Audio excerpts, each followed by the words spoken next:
Assalamualaikum warahmatullahi wabarakatuh. Saya Haula Afifa dari kelas peminatan I. Di sini saya akan menjelaskan tentang pembelajaran terbuka dan MOOCs atau Massive Open Online Courses. Di sini yang pertama ada pengertian. Pembelajaran terbuka atau open learning adalah pembelajaran yang dimana siswa dapat menentukan hal yang ingin dipelajari dan memberikan siswa kendali dalam menentukan strategi pembelajarannya. Nah, open learning ini memberikan peluang besar dalam penyelenggaraan media MOOCs. MOOCs atau kepanjangan dari Massive Open Online Courses adalah suatu media pembelajaran terbuka atau suatu kursus terbuka yang dilakukan secara online untuk menjangkau peserta dari jarak yang jauh, yang dilakukan secara sinkronius dan asinkronius dengan cakupan peserta dalam jumlah yang besar tanpa dibatasi jarak dan waktu. Pembelajaran dalam MOOCs dapat diberikan secara gratis maupun hingga yang berbayar. Adapun beberapa contoh platform MOOCs, yang pertama ada Coursera, Udacity, edX, Indonesia X, Ruang Guru, dan yang lain-lain. Yang menjadi landasan teori dari pembelajaran MOOCs adalah yang pertama ada teori konektivisme. Teori ini dalam pembelajaran MOOCs, semua peserta dianggap sebagai pembelajar dengan bahan diskusi disampaikan terlebih dahulu, kemudian pengguna yang lain menyimak, mempelajari, dan melakukan koreksi. Pendekatan konektivisme ini berusaha untuk menghubungkan antar pengguna untuk menjawab pertanyaan atau melakukan kolaborasi pada proyek bersama secara kolaboratif dalam rangka. Yang kedua yaitu teori behaviorisme. Dalam pembelajaran MOOCs menggunakan pendekatan behaviorisme untuk menjadikan pembelajaran lebih terstruktur dengan menekankan pembelajaran individu melalui ceramah video, penilaian reguler, kuis, penilaian mandiri, dan penilaian online. Selanjutnya ada peluang dan tantangan dalam pembelajaran sekolah dasar. Nah, menurut saya peluang penggunaan MOOCs dalam sekolah dasar itu yang pertama, MOOCs dapat menjangkau banyak pelajar yang membutuhkan kursus tambahan tanpa mengenal batasan jarak dan waktu.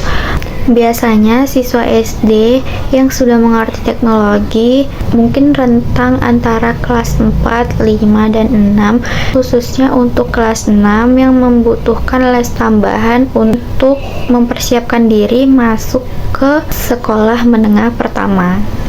Tantangannya yaitu tidak semua orang dapat mengakses MOOCs secara optimal, seperti siswa-siswa yang tinggal di daerah pedalaman dan yang tertinggal yang tidak ada akses internet sama sekali. Lalu siswa yang kurang terampil dalam menggunakan teknologi. Ini ada beberapa penelitian terdahulu tentang Massive Open Online Courses. Yang pertama ada penelitian yang dilakukan oleh Sari, Bong, dan Zhu dengan judul artikel MOOC Instructor Design and Challenge: What Can Be Learned from Existing MOOCs in Indonesia and Malaysia. Isi dari artikel ini ialah penerapan MOOC yang digunakan di Indonesia dan Malaysia adalah MOOC hibrid atau campuran motif pribadi, tuntunan pembelajaran, dan kesadaran diri menjadi dasar penggunaan MOOC, dan juga strategi yang perlu diperhatikan untuk MOOC dimulai dari persiapan, penyusunan aktivitas, partisipasi, dan penilaian. Yang kedua ada penelitian yang dilakukan oleh Halim dan Adnan dengan artikel yang berjudul Implementasi Video Pengajaran dalam Pembelajaran HTML melalui Massive Open Online Courses. Dalam artikel ini, penelitian dilakukan untuk mengidentifikasikan minat, motivasi, dan persepsi siswa dalam menggunakan video pembelajaran untuk belajar HTML melalui MOOCs. Hasil penelitian menunjukkan bahwa siswa menunjukkan minat dan motivasi serta persepsi positif dalam mempelajari HTML dengan menggunakan video instruksional melalui MOOCs. Penelitian yang ketiga yang dilakukan oleh Ksatianti, Risdianto, dan Mayup dengan judul artikel Pengembangan Pembelajaran Daring Berbasis MOOCs untuk meningkatkan motivasi belajar siswa pada materi suhu dan kalor. Penelitian ini dilakukan bertujuan untuk mendeskripsikan kelayakan dan karakteristik pembelajaran daring berbasis MOOCs untuk meningkatkan motivasi belajar siswa pada materi suhu dan kalor, yang dimana hasil dari penelitian ini bahwa pembelajaran daring berbasis MOOCs yang dikembangkan termasuk ke dalam kriteria sangat layak, serta memiliki karakteristik dari pembelajaran daring berbasis MOOCs dan motivasi belajar sehingga layak diuji cobakan serta mendapatkan persepsi siswa dengan kategori sangat baik terhadap pembelajaran daring berbasis MOOCs.